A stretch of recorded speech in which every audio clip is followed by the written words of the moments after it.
Predsjednik Republike Srpske Milorad Dodik izjavio je da će Republika Srpska izgubiti sve ako prihvati ultimatume Amerikanaca, ističući da će njeno rukovodstvo istrajati u odbrani srpskih interesa.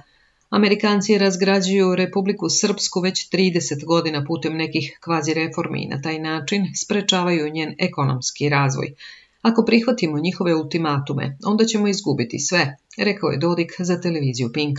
Ponovio je da je visoki predstavnik u Bosni i Hercegovini, Christian Schmidt, za njega lažni visoki predstavnik, kao i da se protiv njega pred sudom Bosne i Hercegovine vodi politički proces na osnovu izmena krivičnog zakona Bosne i Hercegovine koje je nametnuo Schmidt. Rekao je i da je Bosna i Hercegovina neodrživa, da se Republici Srpskoj pokušava oduzeti imovina i nadležnosti, kao i da stranci u Republici Srpskoj traže podanike koji će klimnuti glavom, dok s njim to ide drugačije. Meni je najveći autoritet narod Republike Srpske, kazao je Dodik.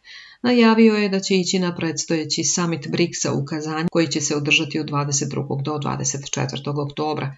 Republika Srpska nema međunarodni kapacitet, ali za nas je veoma važno da u ovom kapacitetu možemo da budemo posmatrači tog skupa i deo tog ukupnog ambijenta, kazao je Dodik.